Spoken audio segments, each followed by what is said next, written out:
PC tips and ട്രിക്സിലേക്ക് ഏവർക്കും സ്വാഗതം. ഇനി വരാനിരിക്കുന്ന എല്ലാ PSC പരീക്ഷകൾക്കും ഒരുപോലെ പഠിച്ചിരിക്കേണ്ട ഭാഗമാണ് കറണ്ട് അഫയേഴ്സ് എന്ന് പറയുന്നത്. അപ്പോൾ അതുകൊണ്ട് തന്നെയാണ് നമ്മൾ എല്ലാ ദിവസവും കാലത്ത് 6 മണിക്ക് കറണ്ട് അഫയേഴ്സിൻ്റെ ക്ലാസ്സുകൾ അപ്ലോഡ് ചെയ്യുന്നത്. അപ്പോൾ കറണ്ട് അഫയേഴ്സിന് വേണ്ടിയിട്ട് സെപ്പറേറ്റ് ഒരു നോട്ട്ബുക്ക് കരുതാൻ വേണ്ടി പറഞ്ഞിട്ടുണ്ടായിരുന്നു. അപ്പോൾ നിങ്ങൾ നോട്ട്ബുക്കും പെന്നും എടുത്തോളൂ. ഇന്നത്തെ നമ്മുടെ ക്ലാസ് എന്ന് പറയുന്നത് ഏറ്റവും പ്രധാനപ്പെട്ട പുരസ്കാരങ്ങളാണ് കേട്ടോ കറണ്ട് അഫയേഴ്സിൻ്റെ ഇന്നത്തെ ക്ലാസ്സിൽ പഠിക്കുന്നത്. അപ്പോൾ നോട്ട് ചെയ്ത് വെച്ച് പഠിച്ചേക്കണം. അപ്പോൾ ഇത് കൂടാതെ നമ്മൾ യൂണിവേഴ്സിറ്റി LGS മെയിൻസിന് വേണ്ടിയിട്ടുള്ള ക്ലാസ്സുകൾ നമ്മൾ ചെയ്യുന്നുണ്ട്. കാലത്ത് 10 മണിക്കും ഉച്ചയ്ക്ക് 1 മണിക്കും ചെയ്യുന്നുണ്ട്. രാത്രി 8 മണിക്ക് മുൻവർഷ ചോദ്യങ്ങൾ മോക്ക് ടെസ്റ്റിൻ്റെ രൂപത്തിൽ ലൈവായിട്ടുള്ള ക്ലാസ്സും തരുന്നുണ്ട്. അപ്പോൾ ഒരു ദിവസം 4 ക്ലാസ്സുകളാണ് കേട്ടോ നിങ്ങൾക്ക് കിട്ടുന്നത് ഫ്രീ ആയിട്ട്. അപ്പോൾ മാക്സിമം വീഡിയോസ് കണ്ട് പ്രയോജനപ്പെടുത്തുക. വീഡിയോസൊക്കെ ഇഷ്ടമാവുകയാണെങ്കിൽ ഒന്ന് ലൈക്ക് ചെയ്യുക. അതുപോലെ നിങ്ങളുടെ ഫ്രണ്ട്സിനൊക്കെ ഒന്ന് ഷെയർ ചെയ്ത് കൊടുക്കുക. സജഷൻസ് എന്തെങ്കിലും ഉണ്ടെങ്കിൽ താഴെ കമൻറ്റായിട്ട് അറിയിക്കുക. ടെലിഗ്രാമിൽ ജോയിൻ ചെയ്യുക കേട്ടോ. നമ്മൾ രാത്രി ചെയ്യുന്ന ലൈവിൻ്റെ മുൻവർഷ ചോദ്യങ്ങളുടെ PDF നമ്മൾ ടെലിഗ്രാമിൽ ഷെയർ ചെയ്ത് കൊടുക്കുന്നുണ്ട്. അപ്പോൾ ടെലിഗ്രാമിൽ എല്ലാവരും ജോയിൻ ചെയ്യുക. താഴെ കമൻറ്റ് ബോക്സിൽ ഫസ്റ്റ് കമൻറ്റായിട്ട് ടെലിഗ്രാമിൻ്റെ ലിങ്ക് കൊടുത്തിട്ടുണ്ട്. ഓക്കെ, അപ്പോൾ നമുക്ക് പുരസ്കാരങ്ങളുടെ ക്ലാസ്സിലോട്ട് കടക്കാം. ആദ്യത്തെ ചോദ്യം, 2023 JCB സാഹിത്യ പുരസ്കാരം നേടിയ തമിഴ് എഴുത്തുകാരൻ ആരാണ്? പെരുമാൾ മുരുകൻ. പെരുമാൾ മുരുകനാണ് 2023 JCB സാഹിത്യ പുരസ്കാരം നേടിയ തമിഴ് എഴുത്തുകാരൻ. ആരാണ്? പെരുമാൾ മുരുകൻ. പെരുമാൾ മുരുകൻ. അദ്ദേഹത്തിൻ്റെ ഫയർ ബേർഡ് എന്ന് പറയുന്ന നോവലിനാണ് പുരസ്കാരം. ഫയർ ബേർഡ് കേട്ടോ. ഫയർ ബേർഡ് എന്ന് പറയുന്ന നോവലിനാണ് അദ്ദേഹത്തിന് പുരസ്കാരം ലഭിച്ചത്. അദ്ദേഹം അത് എഴുതിയത്, അദ്ദേഹം തമിഴാണെന്ന് പറഞ്ഞല്ലേ, തമിഴ് എഴുത്തുകാരനാണ്. സോ പെരുമാൾ മുരുകൻ എഴുതിയ നോവൽ എന്ന് പറയുന്നത് ആലണ്ടപാച്ചി എന്ന് പറയുന്ന നോവലാണ്. ആലണ്ടപാച്ചി. അതിനെ ഇംഗ്ലീഷിലോട്ട് ഫയർ ബേർഡ് എന്ന് പറയുന്ന ഈ ഒരു പേരിലോട്ട് തർജ്ജമ ചെയ്തതാണ്. തർജ്ജമ ചെയ്തത് ആരാണ് എന്ന് ചോദിച്ചാൽ, പരിഭാഷപ്പെടുത്തിയത് ആരാണ് എന്ന് ചോദിച്ചു കഴിഞ്ഞാൽ ജനനി കണ്ണൻ. ജനനി കണ്ണനാണ് ഇത് പരിഭാഷപ്പെടുത്തിയത്. ഓക്കെ, ആലണ്ടപാച്ചി എന്ന് പറയുന്ന തമിഴ് നോവലായിരുന്നു. അതിനെ ഫയർ ബേർഡ് എന്ന് പറയുന്ന പേരിലോട്ട് തർജ്ജമ ചെയ്തത്, പരിഭാഷപ്പെടുത്തിയത് ജനനി കണ്ണനാണ് എന്നുള്ളത് അറിഞ്ഞിരിക്കുക. അപ്പോൾ ഈ JCB സാഹിത്യ പുരസ്കാരത്തിൻ്റെ സമ്മാനത്തുക എത്രയാണ്? ഗ്രന്ഥകാരൻ, അതായത് പെരുമാൾ മുരുകന് ലഭിക്കുന്നത് 25 ലക്ഷം രൂപയാണ്. പരിഭാഷപ്പെടുത്തിയ ആൾക്ക് ലഭിക്കുന്നത് എത്രയാണ്? 10 ലക്ഷം രൂപയാണ് ലഭിക്കുക. ഗ്രന്ഥകാരന് 25 ലക്ഷവും പരിഭാഷപ്പെടുത്തിയ ആൾക്ക് 10 ലക്ഷം രൂപയുമാണ് ലഭിക്കുക എന്നുള്ളത് അറിഞ്ഞിരിക്കുക. അപ്പോൾ നമ്മളിവിടെ JCB പുരസ്കാരം 2023 പറഞ്ഞ സ്ഥിതിക്ക് 2022 ആർക്കാ കിട്ടിയെന്നും കൂടെ പറയാം. 2022 ലഭിച്ചത് ഖാലിദ് ജാവേദ് കേട്ടോ. ഖാലിദ് ജാവേദ് ആണ്. അദ്ദേഹത്തിൻ്റെ the paradise of food, paradise of food എന്ന് പറയുന്ന കൃതിക്കാണ് ലഭിച്ചിട്ടുള്ളത്. പാരഡൈസ് ഓഫ് ഫുഡ് എന്ന് പറയുന്നത്. അപ്പോൾ അദ്ദേഹത്തിൻ്റെ നിമത് ഖാന എന്ന് പറയുന്ന ഉറുദു നോവലായിരുന്നു. അത് പരിഭാഷപ്പെടുത്തിയത് ആരാണ് എന്ന് ചോദിച്ചാൽ ബാരൻ ഫറൂഖി ആണ് കേട്ടോ. ബാരൻ ഫറൂഖി എന്ന് പറയുന്ന എഴുത്തുകാരനാണ് ഇത് പരിഭാഷപ്പെടുത്തിയത്. നിമത് ഖാന എന്ന് പറയുന്ന ഒരു ഉറുദു നോവലാണ് ദ പാരഡൈസ് ഓഫ് ഫുഡ് എന്ന പേരിലേക്ക് പരിഭാഷപ്പെടുത്തിയത് ബാരൻ ഫറൂഖിയാണ് എന്നുള്ളത് അറിഞ്ഞിരിക്കുക. ഓക്കെ അല്ലേ? അപ്പോൾ JCB സാഹിത്യ പുരസ്കാരം 2023-22 ഓർത്തിരിക്കുക. ഓക്കെ, അടുത്തത് 2023 എഴുത്തച്ഛൻ പുരസ്കാരം നേടിയതാരാ? SK വസന്തൻ. 2023 എഴുത്തച്ഛൻ പുരസ്കാരം നേടിയത് SK വസന്തനാണ്.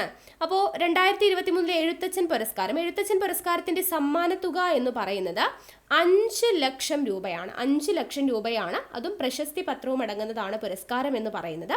അപ്പോൾ അദ്ദേഹം ഒരുപാട് ഉപന്യാസം, നോവൽ, കേരള ചരിത്രം, സംസ്കാരം, വിവർത്തനം, ഇങ്ങനെ ഒരുപാട് കൃതികൾ രചിച്ചിട്ടുണ്ട് SK വസന്തൻ. അപ്പോൾ അദ്ദേഹത്തിൻ്റെ പ്രസിദ്ധമായിട്ടുള്ള കൃതികളാണ് ഒന്ന് കേരള സാംസ്കാരിക ചരിത്ര നിഘണ്ടു. കേരള സാംസ്കാരിക ചരിത്ര നിഘണ്ടു. കേരള സാംസ്കാരിക ചരിത്ര നിഘണ്ടു എന്ന് പറയുന്നത് SK വസന്തൻ്റെ കൃതിയാണ്. അതുപോലെ തന്നെ കേരള ചരിത്ര നിഘണ്ടു.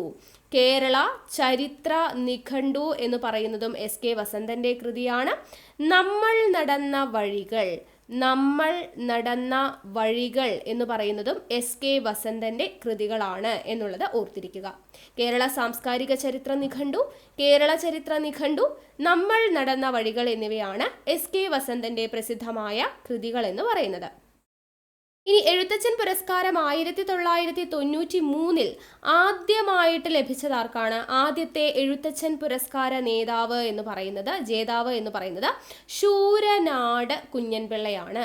ശൂരനാട് കുഞ്ഞൻപിള്ളയ്ക്കാണ് ആദ്യമായിട്ട് എഴുത്തച്ഛൻ പുരസ്കാരം ലഭിക്കുന്നത് 1993.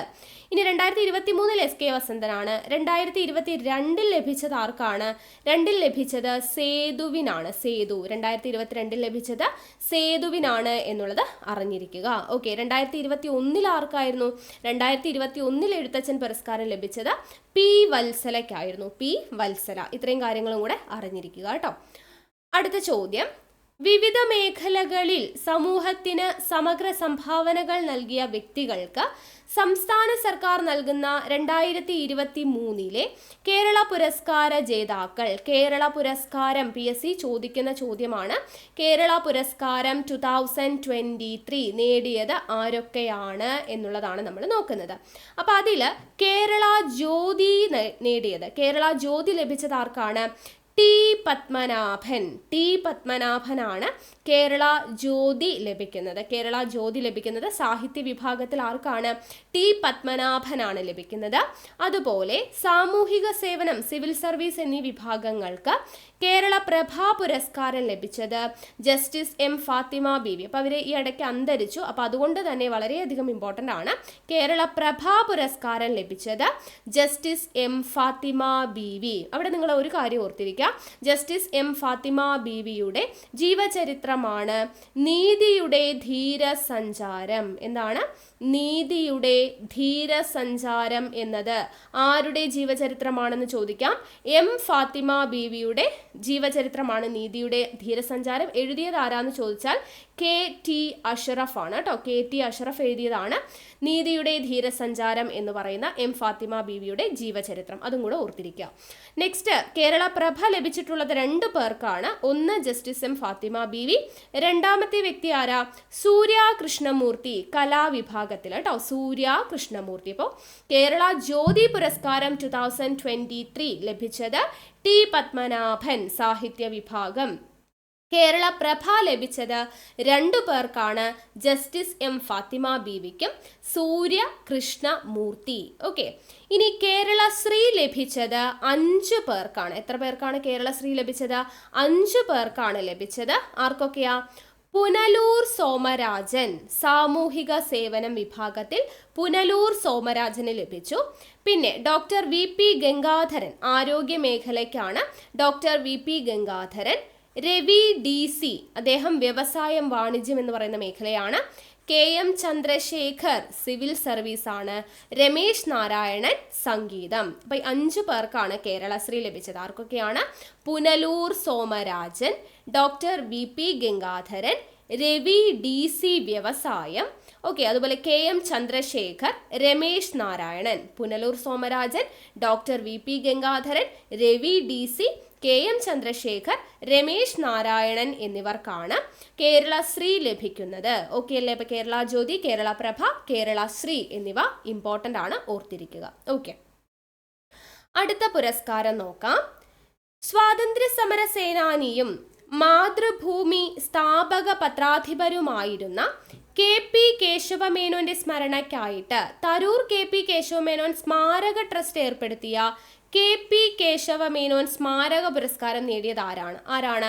വൈശാഖനാണ് കേട്ടോ. വൈശാഖൻ സ്വാതന്ത്ര്യ സമര സേനാനിയും മാതൃഭൂമി സ്ഥാപക പത്രാധിപരുമായിരുന്ന KP കേശവമേനോന്റെ സ്മരണയ്ക്കായിട്ട് തരൂർ KP കേശവമേനോൻ സ്മാരക ട്രസ്റ്റ് ഏർപ്പെടുത്തുന്ന പുരസ്കാരമാണ് ഇത്. KP കേശവമേനോൻ സ്മാരക പുരസ്കാരം. അത് നേടിയത് ആരാണ്? വൈശാഖൻ എന്നുള്ളത് അറിഞ്ഞിരിക്കുക കേട്ടോ. ഓക്കെ, അവിടെ അത് ആ ഒരു പോയിന്റ് ഓർത്തിരുന്നാൽ മതി. വൈശാഖന്റെ പേര് കേശവമേനോൻ സ്മാരക പുരസ്കാരം വൈശാഖനാണ്. അപ്പം രണ്ടിടത്തൊരു ഷായ് ഉണ്ടല്ലേ, അത് വെച്ച് ജസ്റ്റ് ഒന്ന് ഓർത്തിരുന്നാൽ മതി. കേശവമേനോൻ പുരസ്കാരം വൈശാഖനാണ് ലഭിച്ചത്. അടുത്ത പുരസ്കാരം 2023 സത്യൻ പുരസ്കാര ജേതാവ്. 2023 സത്യൻ പുരസ്കാര ജേതാവ് ആരാണ്? മനോജ് കെ ജയനാണ് കേട്ടോ. മനോജ് കെ ജയനാണ് 2023 സത്യൻ പുരസ്കാര ജേതാവ്. അപ്പൊ സത്യൻ ഉണ്ടെങ്കിൽ ഇപ്പുറത്ത് ജയൻ ഉണ്ട് എന്നുള്ള രീതിയിൽ ഓർത്താൽ മതി. സത്യനും ജയനും. ഓക്കെ. 2023 സത്യൻ പുരസ്കാര ജേതാവ് ആരാണ്? മനോജ് കെ ജയനാണ് എന്നത് അറിഞ്ഞിരിക്കുക. അടുത്ത പുരസ്കാരം ഏതാണ്? കലാ, സാഹിത്യം, സാംസ്കാരിക മേഖലകളിലെ സമഗ്ര സംഭാവനയ്ക്കുള്ള സംസ്ഥാന നിയമസഭാ പുരസ്കാരത്തിന് അർഹനായത് MT വാസുദേവൻ നായരാണ്. കലാ, സാഹിത്യം, സാംസ്കാരിക മേഖലകളിലെ സമഗ്ര സംഭാവനയ്ക്കുള്ള സംസ്ഥാന നിയമസഭാ പുരസ്കാരത്തിന് അർഹനായത് ആരാണ്? MT വാസുദേവൻ നായർ. അപ്പൊ അദ്ദേഹത്തിന് പുരസ്കാരം എന്ന് പറയുന്നത് 1,00,000 രൂപയും ശില്പവും അടങ്ങുന്നതാണ് പുരസ്കാരം എന്ന് പറയുന്നത്. കഴിഞ്ഞ വർഷം ആർക്കാണ് കിട്ടിയത് ഈ നിയമസഭാ പുരസ്കാരം? അത് T പത്മനാഭനാണ് ലഭിച്ചിട്ടുള്ളത് കേട്ടോ. T പത്മനാഭനാണ്. ഇത്തവണ 2023 ലഭിച്ചത് MT വാസുദേവൻ നായർ. കഴിഞ്ഞ തവണ 2022 ലഭിച്ചത് T പത്മനാഭനാണ് എന്നത് ഓർത്തിരിക്കുക. അടുത്ത പുരസ്കാരം ഏതാണ്? ദാദാ സാഹേബ് ഫാൽക്കെ പുരസ്കാരം. 2021 ദാദാ സാഹേബ് ഫാൽക്കെ പുരസ്കാരം 53ാമത് നേടിയതാരാണ്? വഹീദ റഹ്മാനാണ് കേട്ടോ. വഹീദ റഹ്മാനാണ് 2021 എത്രാമത് ദാദാ സാഹേബ് ഫാൽക്കെ പുരസ്കാരം? 53ാമത് ദാദാ സാഹേബ് ഫാൽക്കെ പുരസ്കാരം ലഭിക്കുന്നത് വഹീദ റഹ്മാനാണ്. അപ്പൊ തമിഴ്നാട്ട് സ്വദേശിയാണ്. തമിഴ്നാട്ടിലെ ചെങ്കൽപ്പേട്ട് സ്വദേശിയാണ് എന്നുള്ളത് അറിഞ്ഞിരിക്കുക. തമിഴ്നാട്ടിലെ ചെങ്കൽപ്പേട്ട് സ്വദേശിയാണ്. ത്രിസന്ധ്യ എന്ന് പറയുന്ന മലയാള ചിത്രം ഉൾപ്പെടെ നിരവധി സിനിമകളിൽ 90ഓളം സിനിമകളിൽ അഭിനയിച്ചിട്ടുള്ള ആളാണ് വഹീദ റഹ്മാൻ. അപ്പൊ ആദ്യത്തെ ഫാൽക്കെ പുരസ്കാരം ആർക്കാണ് ലഭിച്ചതെന്നും കൂടെ ഓർത്തിരിക്കുക. ആദ്യത്തെ ദാദാ സാഹേബ് ഫാൽക്കെ പുരസ്കാര ജേതാവ് എന്ന് പറയുന്നത് ആരാണ്? ദേവിക റാണി. ദേവിക റാണിയാണ്. 1969 ദേവിക റാണിക്ക് ദാദാ സാഹേബ് ഫാൽക്കെ പുരസ്കാരം ലഭിക്കുന്നത്. 2021 ലഭിച്ചത് വഹീദ റഹ്മാൻ. ആദ്യമായിട്ട് ലഭിക്കുന്നത് 1969 ദേവിക റാണിക്കാണ്. ഇനി 2020 ആർക്കായിരുന്നു ദാദാ സാഹേബ് ഫാൽക്കെ പുരസ്കാരം ലഭിച്ചത്? ആശാ പരേഖിനായിരുന്നു. ആശാ പരേഖിനാണ് 2020 ലഭിച്ചത്. 2021 വഹീദ റഹ്മാൻ. ആദ്യമായിട്ട് ലഭിച്ചത് ദേവിക റാണി. ഇനി ഫാൽക്കെ പുരസ്കാരം ലഭിച്ച ഒരേ ഒരു മലയാളിയാണ് ഉള്ളത്. ഫാൽക്കെ പുരസ്കാരം, ദാദാ സാഹേബ് ഫാൽക്കെ പുരസ്കാരം ലഭിച്ച ഒരേ ഒരു മലയാളിയാണ് അടൂർ ഗോപാലകൃഷ്ണൻ. അടൂർ ഗോപാലകൃഷ്ണനാണ് ഫാൽക്കെ പുരസ്കാരം ലഭിച്ച ഒരേ ഒരു മലയാളി. വർഷം ഏതാ? 2004 അദ്ദേഹത്തിന് ദാദാ സാഹേബ് ഫാൽക്കെ പുരസ്കാരം ലഭിക്കുന്നത്. ഫാൽക്കെ പുരസ്കാരത്തിന്റെ സമ്മാന തുക ചോദിച്ചാൽ 10 ലക്ഷം രൂപയാണ്. 10 ലക്ഷം രൂപ. ഓക്കെ, ഇത്രയും കാര്യങ്ങൾ അറിഞ്ഞിരിക്കുക.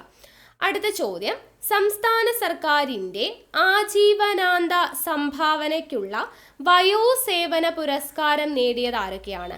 സംസ്ഥാന സർക്കാരിൻ്റെ ആജീവനാന്ത സംഭാവനയ്ക്കുള്ള വയോസേവന പുരസ്കാരം ലഭിച്ചത് 2 പേർക്കാണ്. ഒന്ന് ചലച്ചിത്ര നടനായ മധുവിനും അതുപോലെ വയനാട്ടിലെ നെൽകർഷകനായ ചെറുവയൽ രാമൻ. അപ്പൊ സംസ്ഥാന സർക്കാരിൻ്റെ ആജീവനാന്ത സംഭാവനയ്ക്കുള്ള വയോസേവന പുരസ്കാരം നേടിയവർ ആരൊക്കെയാണ്? ചലച്ചിത്ര നടനായ മധു, വയനാട്ടിലെ നെൽകർഷകനായ ചെറുവയൽ രാമൻ എന്നിവർക്കാണ് ലഭിച്ചത് എന്നുള്ളത് അറിഞ്ഞിരിക്കുക. അടുത്ത ചോദ്യം, ഏഷ്യൻ നൊബേൽ എന്ന വിശേഷണമുള്ള മക്സസെ പുരസ്കാരം 2023 ലഭിച്ച ഏക ഇന്ത്യക്കാരനാണ്. അതുകൊണ്ട് തന്നെ വളരെയധികം ഇമ്പോർട്ടൻ്റ് ആണ്. ഏഷ്യൻ നൊബേൽ എന്ന വിശേഷണമുള്ള മക്സസെ പുരസ്കാരം 2023 ലഭിച്ച ഏക ഇന്ത്യക്കാരനാണ് ഡോക്ടർ രവി കണ്ണൻ. അപ്പോൾ അദ്ദേഹം അസമിലെ സിൽച്ചറിൽ പാവപ്പെട്ടവർക്ക് സൗജന്യ ചികിത്സ നൽകുന്ന Cachar cancer hospital and research centre director ആണ് രവി കണ്ണൻ. അദ്ദേഹം ചെന്നൈ സ്വദേശിയാണ് എന്നത് ഓർത്തിരിക്കുക. അപ്പോൾ ഫിലിപ്പൈൻസിലെ മുൻ പ്രസിഡന്റ് ആയിട്ടുള്ള രമൺ മക്സസെയുടെ സ്മരണാർത്ഥമാണ് ഈ മക്സസെ പുരസ്കാരം ഏർപ്പെടുത്തിയിരിക്കുന്നത്. ഇതിന്റെ സമ്മാന തുക എന്ന് പറയുന്നത് 41 ലക്ഷം രൂപയാണ്. 41 ലക്ഷം രൂപയാണ് മക്സസെ പുരസ്കാരത്തിന്റെ സമ്മാന തുക എന്ന് പറയുന്നത്. ഫിലിപ്പൈൻസിലെ സമാധാന പ്രവർത്തകയായിട്ടുള്ള professor Miriam Coronel Ferrer. Miriam Coronel Ferrer. Okay, ഫിലിപ്പൈൻസിലെയാണ് കേട്ടോ. ഫിലിപ്പൈൻസിലെ പ്രൊഫസർ മിറിയം കൊറോണൽ ഫെറർ. അതുപോലെ ബംഗ്ലാദേശിലെ വിദ്യാഭ്യാസ പ്രവർത്തകനായിട്ടുള്ള കോർവി രക്ഷന്ത് കേട്ടോ. കോർവി രക്ഷന്ത് എവിടുത്തുകാരനാണ്? ബംഗ്ലാദേശ് കേട്ടോ. ബംഗ്ലാദേശിലെ കോർവി രക്ഷന്ത്.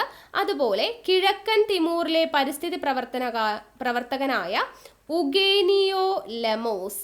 ഉഗേനിയോ ലെമോസ് എവിടുത്തുകാരനാണ്? കിഴക്കൻ തിമൂറിലെ ഉഗേനിയോ ലെമോസ് എന്നിവർക്കാണ് ഈ 65ാമത് മഗ്സസെ പുരസ്കാരം നേടിയ മറ്റു 3 പേർ. അപ്പം മൊത്തം 4 പേർക്കാണ് മഗ്സസെ പുരസ്കാരം ലഭിക്കുന്നത്. ആരൊക്കെയാണ്? ഫിലിപ്പൈൻസിലെ മിറിയം കൊറോണൽ ഫെറർ, ബംഗ്ലാദേശിലെ കോർവി രക്ഷന്ത്, കിഴക്കൻ തിമൂറിലെ ഉഗേനിയോ ലെമോസ്. ദെൻ 4ാമതായിട്ടുള്ള വ്യക്തിയാണ് നമ്മുടെ ഇന്ത്യക്കാരനായ ഡോക്ടർ രവി കണ്ണൻ എന്നുള്ളത് അറിഞ്ഞിരിക്കുക. ഓക്കെ അല്ലേ? അപ്പോൾ ഇത്രയുമാണ് നമ്മുടെ ഇന്നത്തെ കറണ്ട് അഫയേഴ്സിൻ്റെ ക്ലാസ് കേട്ടോ. അപ്പോൾ നമ്മൾ വളരെ കുറച്ച് ടോപ്പിക്സ് ആണ് നിങ്ങൾക്ക് ഓരോ ദിവസവും തരുന്നത്. അപ്പോൾ നിങ്ങൾ അത് കറക്റ്റായിട്ട് നോട്ട് ചെയ്ത് വെച്ച് കറക്റ്റായിട്ട് പഠിച്ച് റിവിഷൻ ചെയ്യുവാണെങ്കിൽ ഓർത്ത് വെക്കാനായിട്ട് ഈസിയാണ്. ഓക്കെ, അപ്പോൾ നല്ല രീതിയിൽ തന്നെ നോട്ട്സ് തയ്യാറാക്കിയിട്ട് പഠിക്കാം. അപ്പോൾ ഇതുപോലെയുള്ള കറണ്ട് അഫയേഴ്സിൻ്റെ ക്ലാസ്സുമായിട്ട് നമുക്ക് മറ്റൊരു ക്ലാസ്സിൽ കാണാം. Thank you.